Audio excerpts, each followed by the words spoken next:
ये तो सभी जानते हैं कि भारत का पहला परमाणु परीक्षण 1974 में ही हो गया था, लेकिन उसके बाद जब तक इस देश में कांग्रेस की सरकारें रहीं, भारत दूसरा परमाणु परीक्षण कर नहीं पाया। बार बार ये तथ्य सामने आता था कि भारत की सरकार से ही कोई ना कोई व्यक्ति अमेरिका को भारत के परमाणु परीक्षण की जानकारी लीक कर रहा है, और इसके कारण जब भी भारत दूसरा एटॉमिक टेस्ट करने की योजना बनाता, उसको दबाव में आकर उस परीक्षण को रोकना पड़ता। कौन था वो व्यक्ति, ये बहुत समय तक पता नहीं चला, लेकिन अभी कुछ समय पहले विकीलीक्स का एक लेटर सामने आया।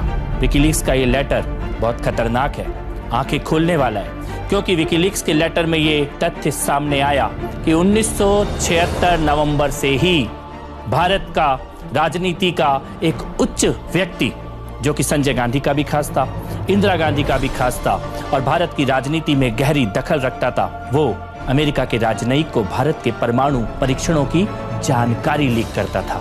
कौन था वो व्यक्ति? देखिए आप ये लेटर, नाम बहुत स्पष्ट लिखा है, कमलनाथ। 1976 नवंबर CIA को भारत के एटॉमिक टेस्ट की जानकारी दे रहे थे। सवाल ये उठता है कि क्या इसी कारण जब तक इस देश में कांग्रेस की सरकारें रहीं, भारत दूसरा एटॉमिक टेस्ट कर नहीं पाया। सवाल ये उठता है कि क्या कमलनाथ ही वह व्यक्ति हैं जिनके कारण भारत का परमाणु परीक्षण कार्यक्रम 20 साल रुका रहा, 20 साल पीछे चला गया। सवाल बहुत गंभीर भी है और चिंताजनक भी। मुझे लगता है कि पूरे देश के लिए और खास तौर पर मध्य प्रदेश की जनता के लिए कमलनाथ जी को विकीलीक्स के इस तथ्य के ऊपर अपनी चुप्पी तोड़नी चाहिए। तब तक तो हम और मध्य प्रदेश के सभी लोग यही मानेंगे कि भारत का परमाणु परीक्षण कार्यक्रम कमलनाथ जी की चक्की में पिसता चला गया। कमलनाथ की चक्की चलती है देर से, पर बहुत बारीक पिसती है। जी हाँ, कमलनाथ की चक्की में पिस गई हजारों बेगुनाह सिखों की जिंदगी। कमलनाथ की चक्की में पिस गया भारत का सुख, चैन और अमन। और कमलनाथ की चक्की जिससे निकला खालिस्तानी आतंकवाद का जहर। ये मैं नहीं कह रहा, जाने माने लेखक कुलदीप नैयर अपनी किताब बियॉन्ड द लाइन्स में लिखते हैं कि कमलनाथ ने उन्हें खुद बताया कि वो भिंडरावाले को पैसे देते थे, भिंडरावाले को मैनेज करते थे। और इससे भी ज्यादा खतरनाक बात, रॉ के विशेष सचिव GBS सिद्धू ने अपनी किताब द खालिस्तान कॉन्स्पिरेसी में बिल्कुल स्पष्ट लिखते हैं कि भिंडरावाले को बनाने का काम संजय गांधी के द्वारा कमलनाथ को दिया गया। तो एक तरफ भिंडरावाले को बनाया और दूसरी तरफ हजारों सिखों का नरसंहार।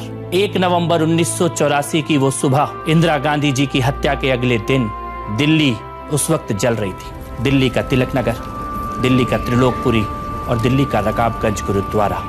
रकाबगंज गुरुद्वारे में 2 सिखों को तो भीड़ ने जिंदा ही जला दिया, लेकिन इस भीड़ का नेता कौन था? इस भीड़ को लीड कौन कर रहा था?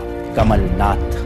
जाने माने वकील और सिखों के न्याय की लड़ाई लड़ने वाले श्री HS फुल्का जी अपनी किताब में लिखते हैं कि रकाबगंज गुरुद्वारे पे जो भीड़ थी जिसने सिखों को जिंदा जलाने का पाप किया, उस भीड़ का नेता कमलनाथ खुद थे। दिल्ली पुलिस के कमिश्नर और एडिशनल कमिश्नर दोनों ने इस बात की पुष्टि की कि वहां पर रकाबगंज गुरुद्वारे के सामने कमलनाथ खुद मौजूद थे। और इंडियन एक्सप्रेस के पत्रकार संजय सूरी, उन्होंने तो कोर्ट में एफिडेविट तक दिया कि उन्होंने अपनी आंखों से वहां पर कमलनाथ को मौजूद देखा। कमलनाथ वहां पर उस वक्त खड़े थे जब सिखों का शव जल रहा था। कमलनाथ की चक्की, जिस चक्की में पिस गया भारत का लोकतंत्र, जिस चक्की में बहुत बारीकी से पीसी गई राजनीतिक विरोधियों की स्वाधीनता। जी हाँ, आज इस देश में लोकतंत्र की बड़ी बड़ी बातें करने वाले और फ्रीडम ऑफ एक्सप्रेशन के नारे लगाने वाले ये बात बताना भूल जाते हैं कि आजादी के बाद वास्तविकता में इस देश में केवल एक ही बार तानाशाही आई है।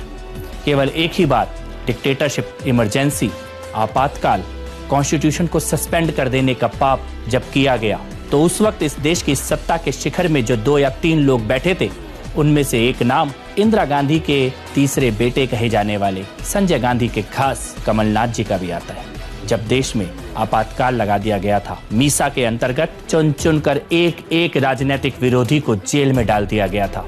अभिव्यक्ति की आजादी जैसे कल्पना की बात बन गई थी। आज न इंदिरा गांधी जी जीवित हैं, न संजय गांधी जी हमारे बीच है, लेकिन कमलनाथ जी आज भी भारत की राजनीति में सक्रिय हैं। मध्य प्रदेश की जनता और भारत के लोग कमलनाथ जी से जानना चाहते हैं आपातकाल के पाप का सच, सुनना चाहते हैं आपातकाल के लिए उनके मुंह से मांगी गई माफी को। कमलनाथ की चक्की, जिस चक्की में पिस गई भोपाल गैस पीड़ितों के न्याय की आस। जी हां, भोपाल ने और मध्य प्रदेश ने वो दिन भी देखा है जब यूनियन कार्बाइड की फैक्ट्री से जहर निकला और हजारों लोगों की जिंदगी को लीलता चला गया। लोग तो ये भी कहते हैं कि जो उस दिन मारे गए वो तो फिर भी भाग्यशाली थे, लेकिन असली दर्द और पीड़ा तो उन लोगों ने झेली जो यूनियन कार्बाइड के जहर से बच गए, लेकिन सत्ता के जहर ने जिनको दशकों तक दर्द दिया, पीड़ा दी। एक तो उस वक्त की कांग्रेस की सरकार जिसने अपराधियों को भगाने का पाप किया, उनके किए हुए इस दुष्कर्म को, इस हत्याकांड को, इस नरसंहार को छुपाने का पाप किया। और उसके बाद जब दोबारा कांग्रेस की सरकार इस देश की सत्ता में बैठी और मध्य प्रदेश की राजनीति करने वाले कमलनाथ बन गए इस देश के वाणिज्य मंत्री, कॉमर्स मिनिस्टर, उस वक्त हत्यारों को वापस इस देश में स्वागत करके बुलाया गया। 2006 में CEO forum Montek Singh Ahluwalia planning commission के उपाध्यक्ष थे और कमलनाथ थे भारत के कॉमर्स मिनिस्टर। उस वक्त बंद कमरों में क्या हुआ ये इस देश में किसी को पता नहीं चल पाया, लेकिन जो पाप 2006 में किया गया उसका सच सामने आया 2007 में, जब विकीलीक्स में लीक हो गए किसिंजर फाइल्स के सारे डॉक्यूमेंट्स। और उन डॉक्यूमेंट्स में निकल कर आया कि भारत के कॉमर्स मिनिस्टर कमलनाथ ने और भारत के प्लानिंग कमीशन के वाइस चेयरमैन मोंटेक सिंह अहलूवालिया ने हत्यारी यूनियन कार्बाइड, जिसने अपना नाम डाउ केमिकल रख लिया था, उसको भारत में दोबारा आने का न्योता दिया, स्वागत किया। और यहां तक कि यूनियन कार्बाइड को, डाउ केमिकल को यह आश्वासन दिया कि जहर की सफाई की आपकी जिम्मेदारी नहीं है। साइट में जो पॉइजन है, जो लिक्विड है, मिट्टी में जो जहर मिला हुआ है, वो पाप की फैक्ट्री, हत्यारी, नरसंहार की गवाह, उसको साफ करने का डाउ केमिकल का कोई काम नहीं है। पाप से भी और पाप की जिम्मेदारी से भी, दोनों से डाउ केमिकल को मुक्त कर दिया गया। कमलनाथ की चक्की में भोपाल गैस पीड़ितों के हजारों लोगों की न्याय की आस को पीस दिया गया। कमलनाथ की चक्की जिसमें पिस गया भारत का स्वाभिमान, कमलनाथ की चक्की जिसमें से निकले भ्रष्टाचार के सौदे की एक ऐसी डील जिसके कारण भारत का सिर पूरी दुनिया के सामने शर्म से झुकने के लिए मजबूर हुआ। सोचिए कितना शर्मनाक होगा वो दिन जब विदेश की कोई जांच एजेंसी विदेश के अधिकारियों को इसलिए गिरफ्तार करे कि उन्होंने भारत के नेताओं को और अफसरों को रक्षा और सुरक्षा से जुड़े एक मामले में रिश्वत दी। जी हां, अगस्ता वेस्टलैंड की डील एक ऐसा ही मामला है। अगस्ता वेस्टलैंड में 12 वीवीआईपी हेलीकॉप्टरों को खरीदा जाना था और बात यह निकल के आई कि उसके लिए 3600 करोड़ रुपए की रिश्वत भारत के नेताओं और अफसरों को खिलाई गई। इटली की एजेंसी ने जब इटली की कंपनी फिन मैकेनिका के प्रमुख को गिरफ्तार किया, तब यह निकल के आया कि अगस्ता वेस्टलैंड में रिश्वतखोरी की गई, पैसे का लेन देन किया गया और पैसा लेने वालों में सबसे प्रमुख नाम निकल के आया कमलनाथ के भांजे रतुल पुरी का, जिनको बाद में ईडी ने गिरफ्तार भी किया। लेकिन पाप और भ्रष्टाचार की यह गंगा यहीं पर खत्म नहीं होती, क्योंकि जब अगस्ता वेस्टलैंड से जुड़े हुए भ्रष्टाचारी राजीव सक्सेना से पूछताछ हुई, उसकी कंपनियों को जांचा गया, खंगाला गया, तो निकल के आया कमलनाथ के बेटे बकुलनाथ और उनकी कंपनियां राजीव सक्सेना के साथ डील करती थी, फंडिंग करती थी, उनके तार एक दूसरे से जुड़े हुए थे। भ्रष्टाचार का ऐसा मामला पूरी दुनिया में अपने आप में अनोखा है। कमलनाथ की चक्की में पिस रहा था भारत का स्वाभिमान, पीसे जा रहे थे भारत की रक्षा और सुरक्षा से जुड़े हुए सौदे और हजारों करोड़ों की लेन देन में पिस रही थी भारत की टैक्स देने वाली जनता।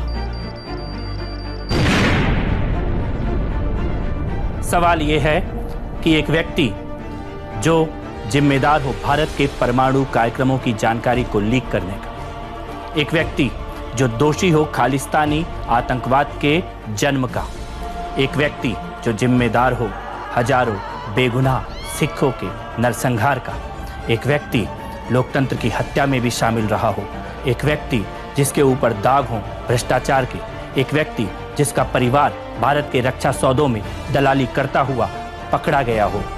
क्या मध्य प्रदेश ऐसे किसी व्यक्ति को अपनी राजनीति में किसी भी रूप में डिजर्व करता है? मध्य प्रदेश की जनता को इन सवालों के जवाब का इंतजार रहेगा।